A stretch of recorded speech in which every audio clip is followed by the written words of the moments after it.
Saudara, usai KPK menetapkan Sekjen PDI Perjuangan Hasto Kristianto sebagai tersangka, isu perpanjangan masa jabatan Presiden Jokowi 3 periode kembali mencuat lewat paparan Hasto dalam unggahan videonya. Jokowi sudah membantah dengan mengatakan isu 3 periode merupakan framing jahat. Apa yang sebenarnya terjadi antara PDI Perjuangan dengan Joko Widodo?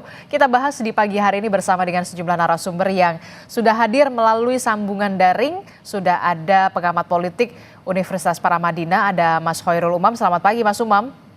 Pagi Mbak Desti. Kemudian juga ada Ketua Jokowi Mania, Bang Immanuel Ebenezer. Selamat pagi Bang Noel. Pagi.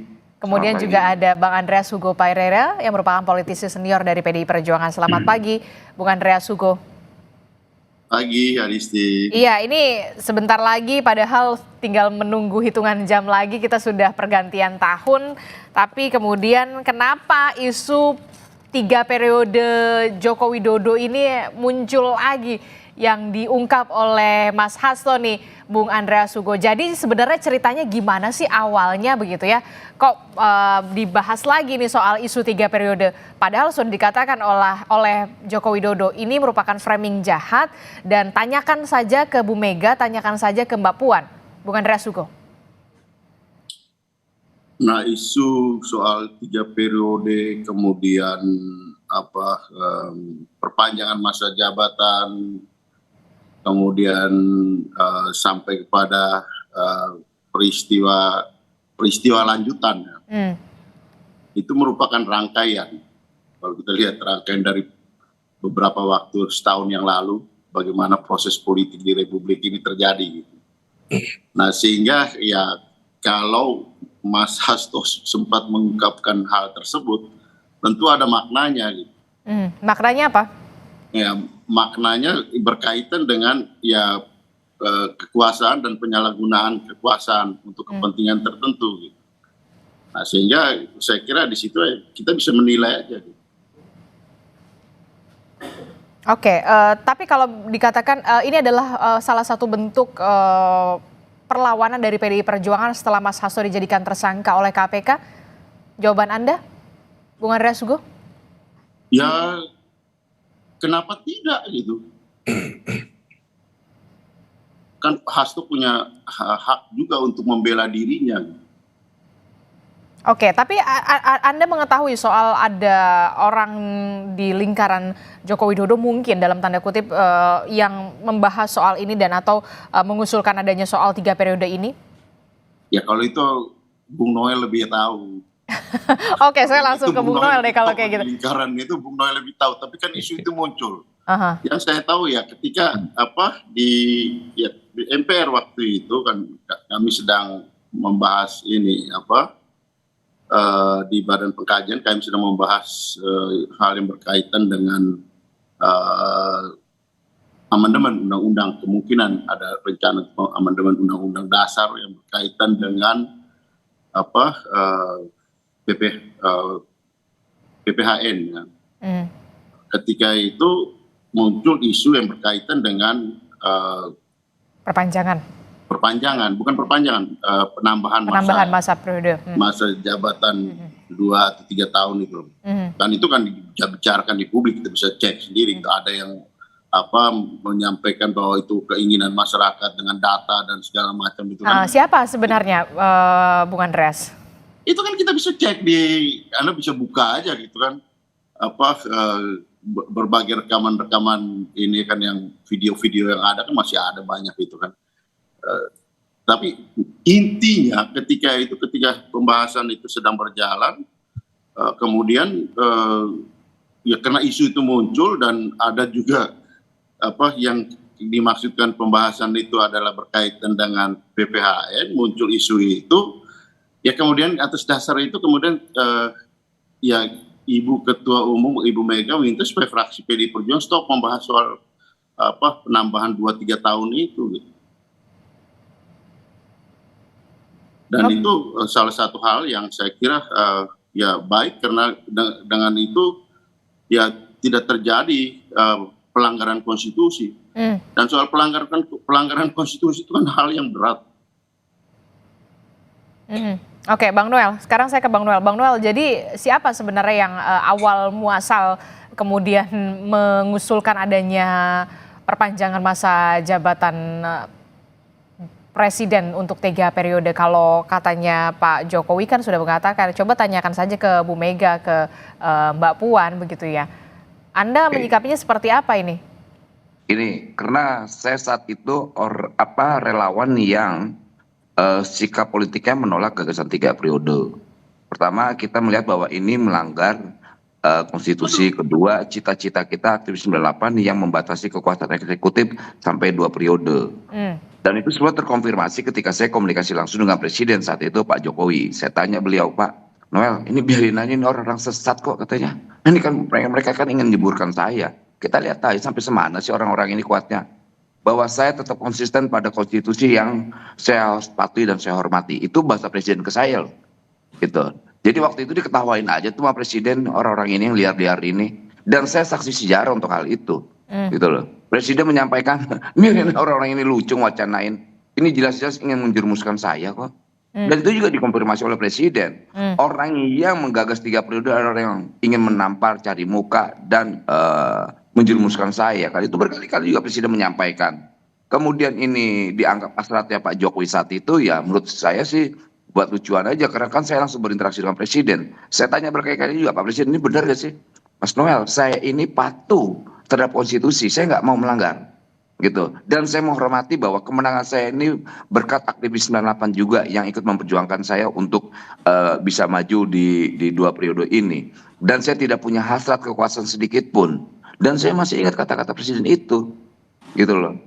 Jadi saya rasa kalau ketika Hasto bicara tentang gagasan 3 periode, saya juga nolak, kan bisa dicek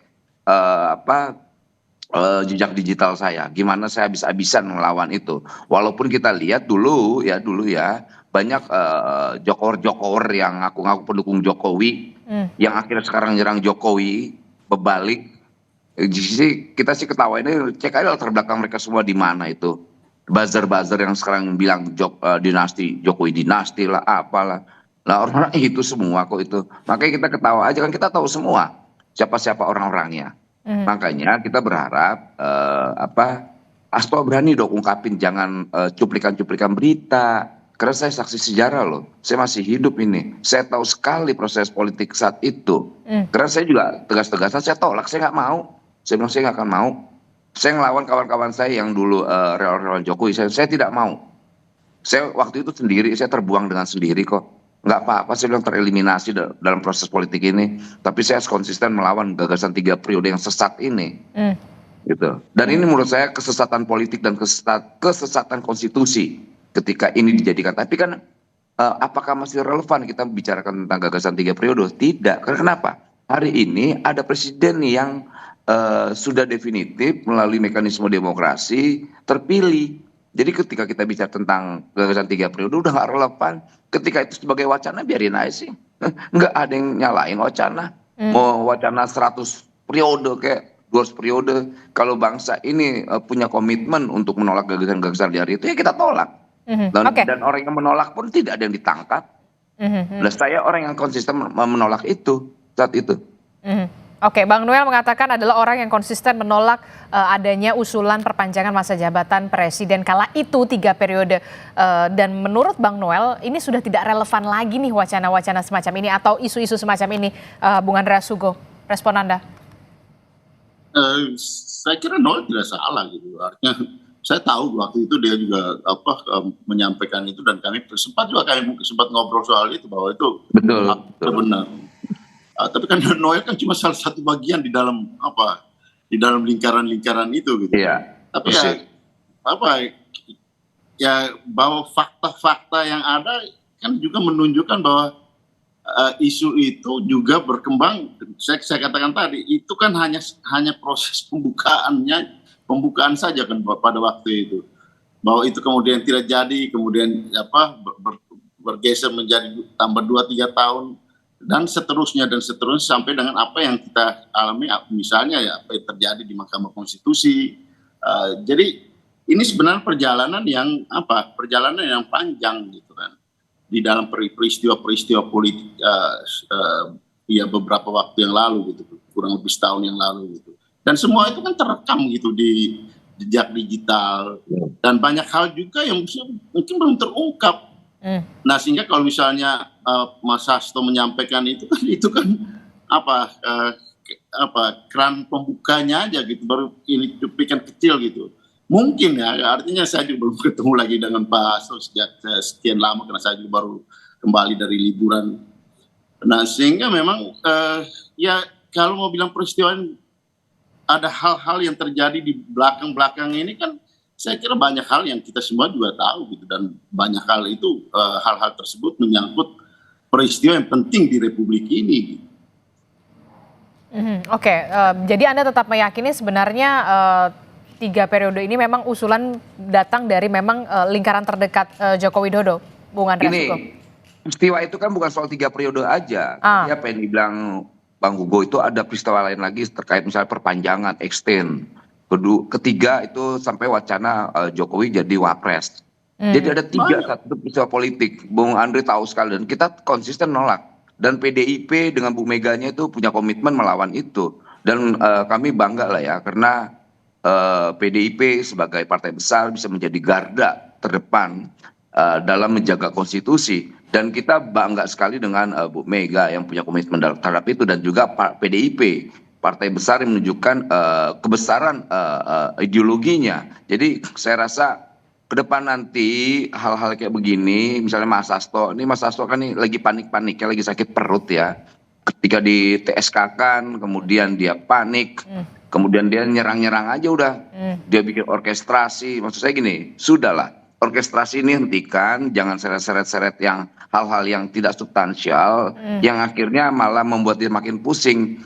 Gini, semua biasanya pejabat-pejabat partai ketika menjadi TSK itu teriak-teriak tuh, akan saya bongkar, saya bongkar. Pas udah pakai baju orange sakit perut tuh lupa. Udah fokus terhadap kasusnya aja. Jangan seret-seret partai besarnya, partai ideologis ini. Jangan seret-seret yang atasnya lagi Bu Mega, karena nanti orang akan ngebongkar. Apa sih kaitan Harun Masiku? Nanti akan orang menyampaikan, oh iya ada korelasi nggak dengan Hatta Ali? Oke. Lantas ada nggak kaitan dengan Samsur Nur Salim? Ada nggak ya kaitan dengan misalnya BLBI? Ini akan kebuka semua nih, gitu. Kemudian nanti orang bilang ini, loh kok Hasto bicara tentang perjuangannya mirip kayak Bung Karno. Bung Karno bicara tentang ideologi. Bung Karno bicara tentang kemerdekaan bangsa ini. Tidak bicara tentang bagaimana orang yang sedang memperjuangkan posisinya untuk ke DPR sampai orangnya harus di PAW gitu loh. Dan ini kan lucu. Kita lihat Harun Masiku itu, harus lihat sejarahnya. Harun Masiku itu hanya punya suara 5.800 sekian. Dan di bawah-bawahnya itu masih ada yang lebih tinggi-tinggi lagi. Artinya apa? Yang diperjuangkan Hasto itu soal keadilan, nggak ada, nol ngomong. Bung Noel. Coba Hasto fokus saya terhadap kasus hukumnya. Jangan ngebargaining. Pertama itu jangan mengintimidasi penyidik. Semakin Hasto ngeluarin, itu semakin kita tunggu. Kita mau sebanyak-banyaknya lah keluarin, kita mau tahu. Tapi ingat, status tersangkanya Hasto tidak akan pernah merubah. Dan sikap KPK penegak hukum harus kita hormatin. Dan saya rasa ini baik buat bangsa ini ke depan. Baik, sampai di situ dulu, tahan dulu Bung Noel. Kalau Bung Andreas Hugo, kalau Bung Noel mengatakan ini salah satu bentuk kepanikan dari seorang Hasto Kristianto sudah ditetapkan menjadi tersangka, Bung Andreas Hugo. Tahu saya Mas Hasto sangat tenang, sehat, dan beliau juga itu tadi yang saya katakan, mempersiapkan pembelaannya dan menyampaikan fakta-fakta yang juga berkaitan dengan peristiwa-peristiwa politik ini gitu. Ya kan itu kan hal yang beliau ungkapkan gitu. Sebagai sekjen saya kira Pak Hasto juga tahu banyak hal gitu, yang mungkin juga tidak diketahui orang-orang lain, termasuk saya, termasuk Bung Noel, termasuk banyak orang gitu kan. Jadi saya kira hal seperti ini ya kalau peristiwa yang berkaitan dengan tuduhan terhadap Pak Hasto yang kemudian ditersangkakan, itu kan juga peristiwa masa lalu gitu kan. Peristiwa masa lalu yang juga sudah mempunyai kekuatan hukum tetap, yang di dalam, kalau kita lihat dari peristiwa hukumnya sudah banyak didiskusikan itu di berbagai kanal media sosial maupun di diskusi-diskusi yang lain. Oke, jadi bukan bentuk Jadi sebenarnya, kepanikan seorang Hasto Kristianto ya setelah ditetapkan sebagai tersangka. Peristiwa-peristiwa ini kan peristiwa yang lalu kemudian diungkit-ungkit lagi gitu kan. Oke. Jadi ya itulah situasi yang kita hadapi saat ini. Oke, saya ke Mas Kalau Umam. Hasto juga menyampaikan sesuatu yang penting untuk diketahui di Republik ini, sekiranya tidak ada salahnya, dia pun punya hak untuk itu.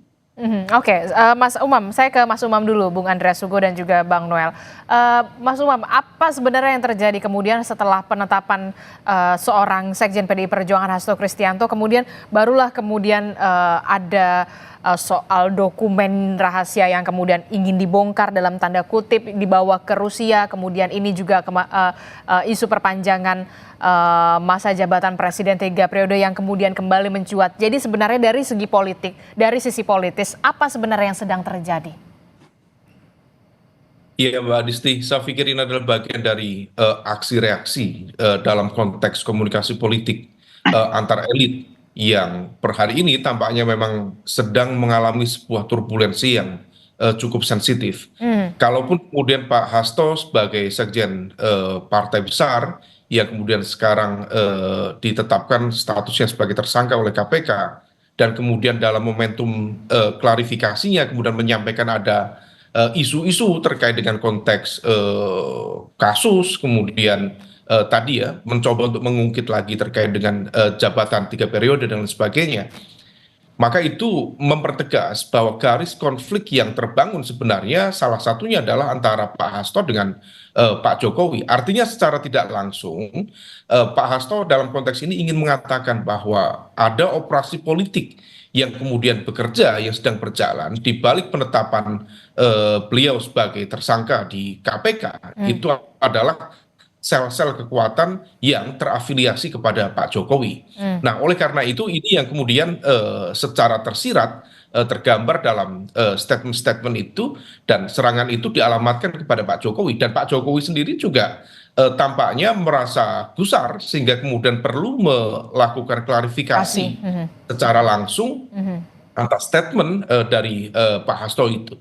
Nah, tetapi kalau misalnya memang kita cermati di momentum sejak 2021, jadi momentumnya bukan hanya sekali, itu rangkaian dari 2021, 2022 sampai di 2023, diakui atau tidak, memang ada mesin politik yang bekerja, mengorkestrasikan bagaimana kemudian ide 3 periode, ide untuk penambahan masa jabatan presiden itu bekerja. Dan spektrum dari instrumen politik itu cukup beragam. Mulai dari statement-statement ketua umum partai. Ingat, ketua umum partai itu adalah pemilik saham politik yang sangat besar bagi negeri ini. Kalau mereka setuju, maka dihitung saja dalam pengambilan keputusan di DPR, di MPR misalnya, dalam konteks perubahan undang-undang dasar, itu memungkinkan. Dan dalam konteks mobilisasi kekuatan politik, itu memungkinkan terjadi. Dan di saat yang sama, terakhir di momentum 2023, kita masih ingat bagaimana misalnya ada putusan pengadilan negeri di tingkat Jakarta Pusat yang kemudian menginstruksikan untuk menghentikan semua tahapan pemilu. Dan itu disinyalir kuat. Itu adalah bagian dari upaya grand design besar untuk melakukan perpanjangan 3 periode ini. Artinya, ini bukan hanya mesin politik, tetapi juga sudah masuk dalam ranah independensi kehakiman yang kemudian seolah dimainkan sedemikian rupa dan ada yang menjalankan itu semua. Nah, ini yang kemudian memunculkan banyak spekulasi. Memang PDIP kita apresiasi cukup firm dalam bersikap terkait dengan hal ini. Pak Jokowi juga sama, secara publik juga menyampaikan beliau tidak memiliki keinginan dan akan taat konstitusi, meskipun taat konstitusi itu kemudian bisa dimaknai ganda.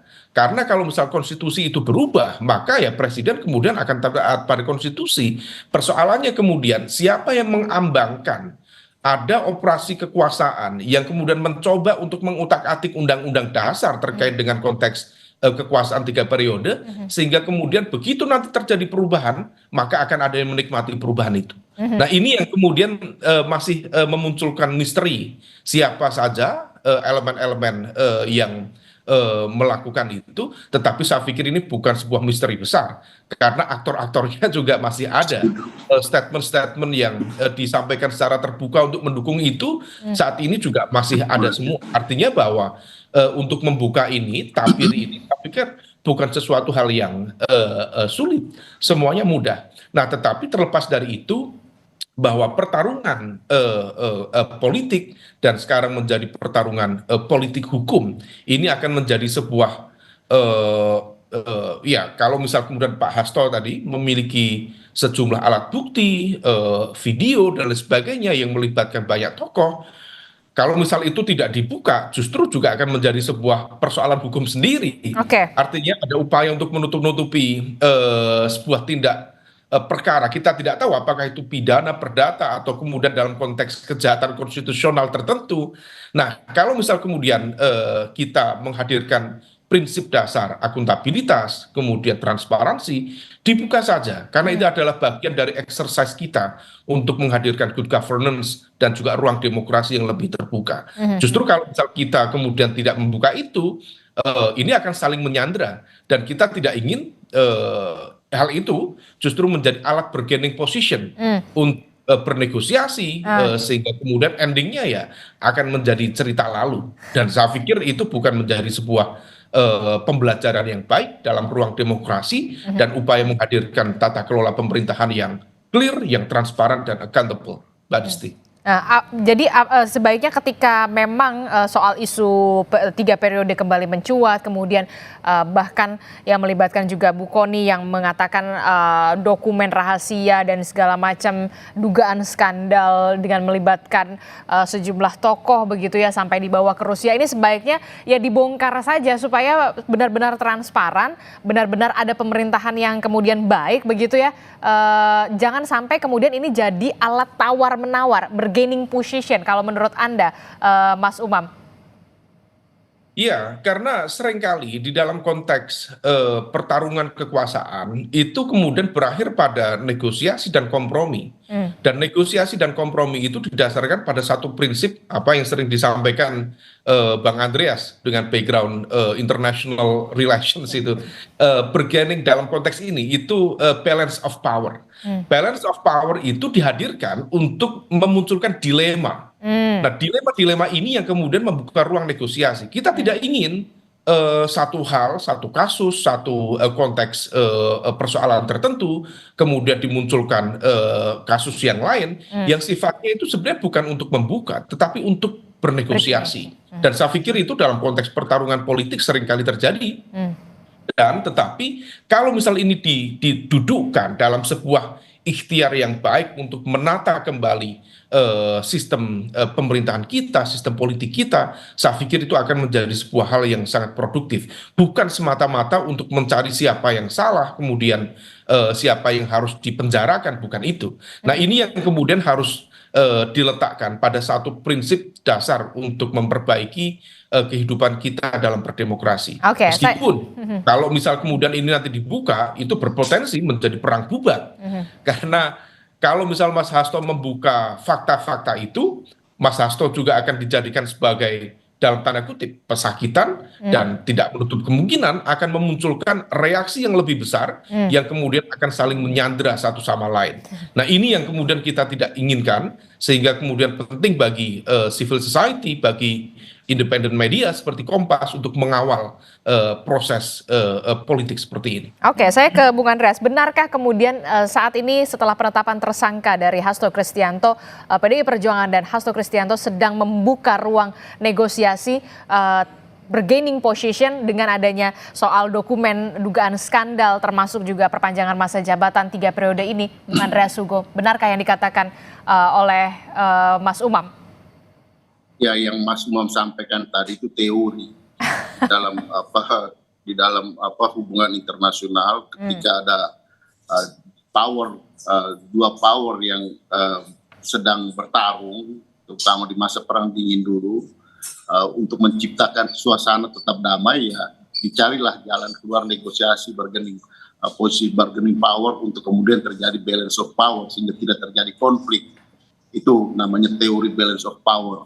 Nah, seperti itu bisa juga terjadi di dalam di dalam politik antar kekuatan yang ada gitu. Bahwa seperti apa ini akan terjadi kita lihat aja nanti ke depan gitu kan. Ya ketika kita berkuasa kita punya power. Tapi ketika kita tidak berkuasa lagi ya itu kan menjadi powerless gitu kan. Dan ketika powerless itu kan banyak orang yang kayak dulunya diinjak-injak, dulunya ditekan-tekan, dulunya diintimidasi, dia akan berteriak. Dan itu bukan tidak mungkin merugikan yang tadinya powerful, yang kemudian powernya berkurang ketika tidak berkuasa lagi gitu kan. Nah, itulah situasi yang bisa terjadi gitu kan.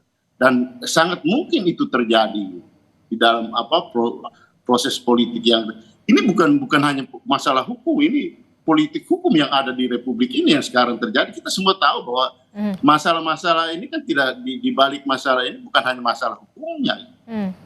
Jadi saya kira apa yang disampaikan Mas Umam tadi betul secara teoritis betul dan bukan tidak mungkin itu terjadi gitu kan. Secara teori itu tadi, memang ada, tapi kemudian PDI Perjuangan apakah saat ini yang kemudian ada upaya untuk membuka ruang negosiasi? Saya tidak perlu menyampaikan ini di dalam politik hukum semua itu bisa terjadi.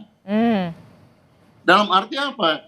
Itu tadi gitu. Ketika antara power dan power yang tadinya powerful gitu, tapi kemudian ketika powernya berkurang, dia tidak berkuasa lagi, terjadi keseimbangan baru gitu.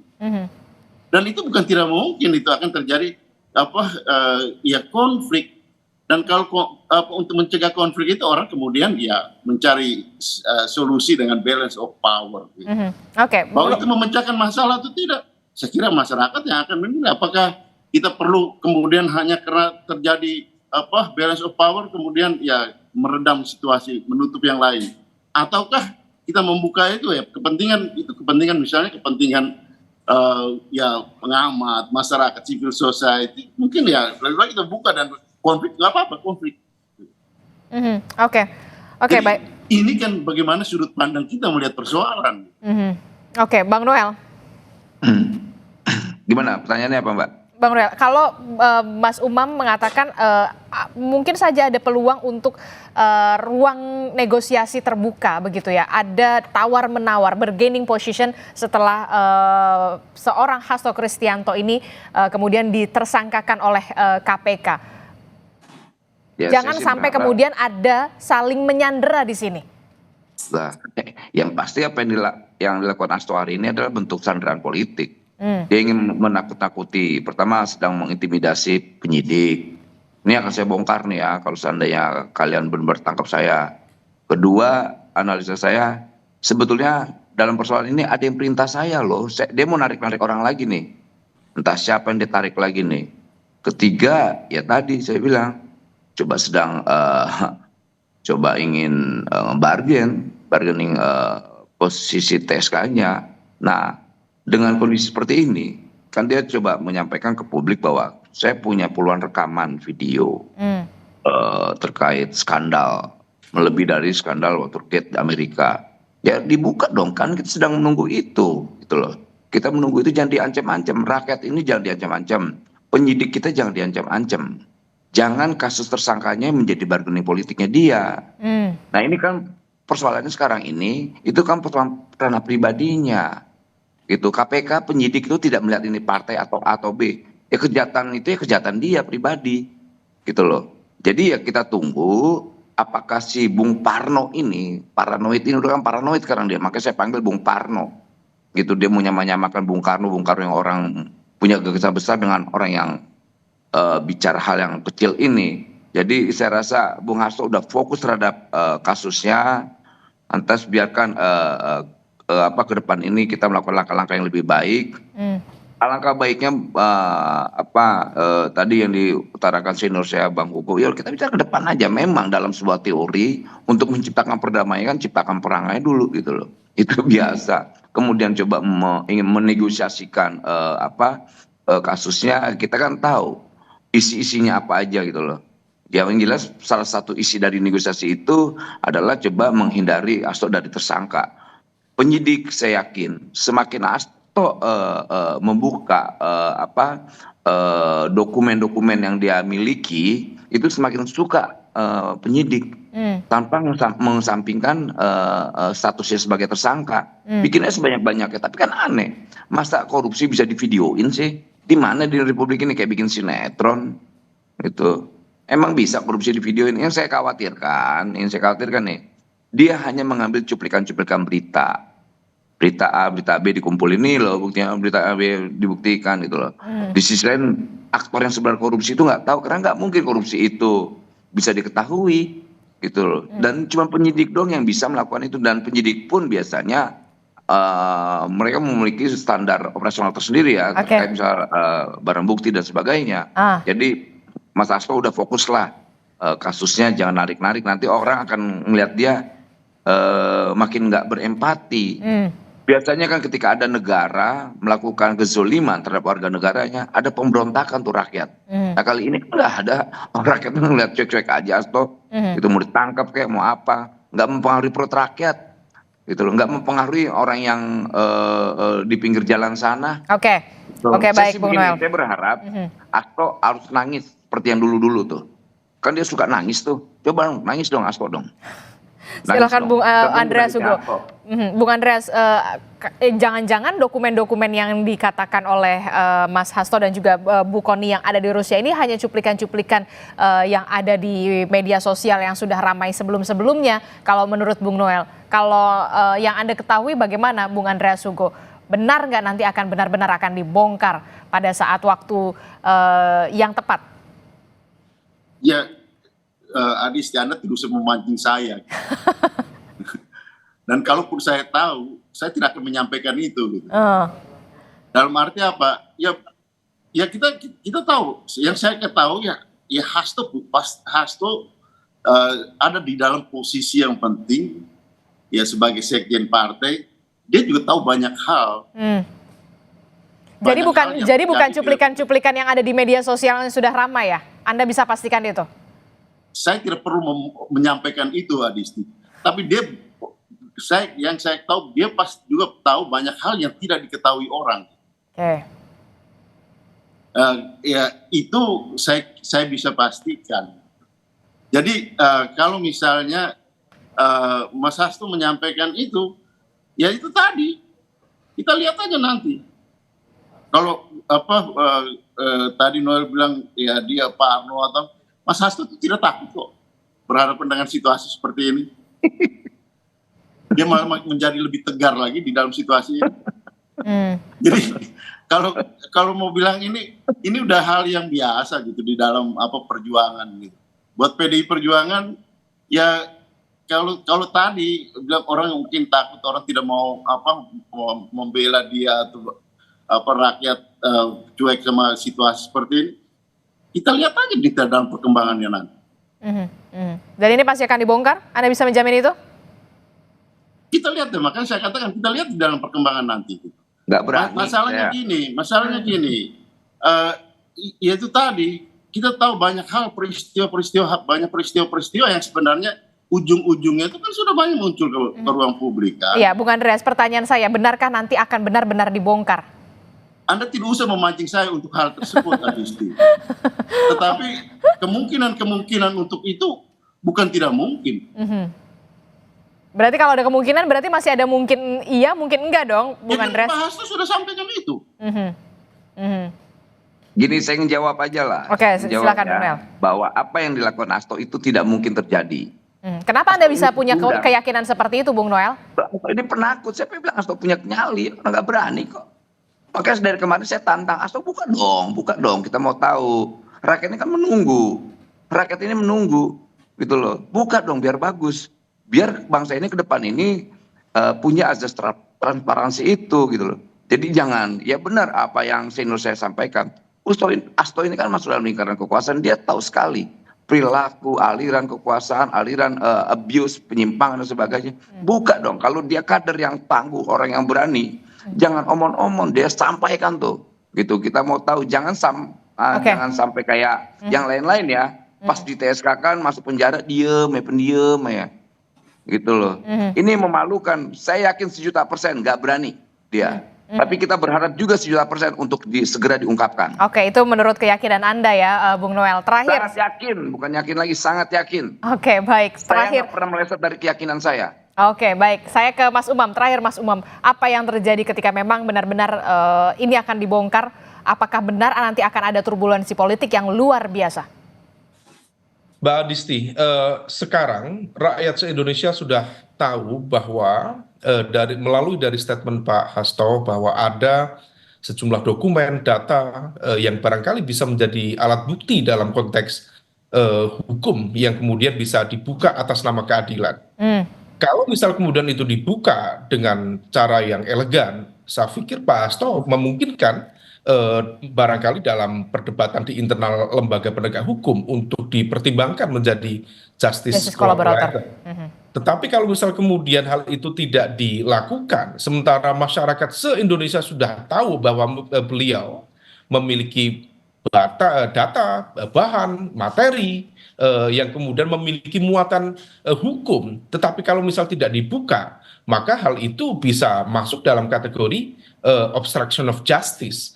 Nah, ini yang kemudian akan menjadi sebuah dilema yang harus dijawab. Dan saya pikir atas nama keadilan, atas nama kebenaran, saya pikir Pak Hasto memiliki moral obligation, kewajiban moral untuk membuka itu. Terlepas dari bagaimana kemudian apakah itu nanti akan menjadi alat bargaining position dan lain sebagainya. Tetapi dalam konteks penegakan hukum atas nama keadilan menjadi penting. Meskipun dibukanya materi-materi itu kalau misal memang memiliki sensitivitas yang tinggi yang melibatkan big names, big money dan juga big power, maka berpotensi memang memunculkan sebuah turbulensi politik yang barangkali akan menciptakan riak-riak yang harus diantisipasi. Nah, oleh karena itu ini yang kemudian harus menjadi perhatian semua pihak, termasuk juga aparat penegak hukum, untuk tetap bersikap independen, netral, dan juga imparsial. Jangan sampai kemudian di tengah dua pelanduk besar yang sedianya akan berbenturan, justru kemudian membuat limbung lembaga-lembaga penegak hukum. Maka netralitas mereka, independensi mereka tetap menjadi rujukan utama, sehingga kemudian semuanya bisa menjadi clear, tidak kemudian justru memunculkan riak-riak kekuasaan yang tidak diperlukan. Saya pikir demikian, Mbak Adisti. Oke, baik. Kita akan tunggu bagaimana nanti ini akan bergulir. Apakah benar memang akan dibongkar ataukah kemudian sesuai dengan keyakinan dari Bung Noel tadi tidak akan pernah terjadi soal ini. Tidak akan terjadi. Oke, baik, kita akan tunggu dulu Bung Noel, sabar dulu ya. Terima kasih Bung Andreas Hugo Parera telah bergabung bersama kami. Terima kasih Bung Noel, kemudian terima kasih juga Mas Umam. Selamat tahun baru Bapak-bapak semuanya, sehat selalu, sukses selalu. Ya, selamat pagi. Assalamualaikum. Bang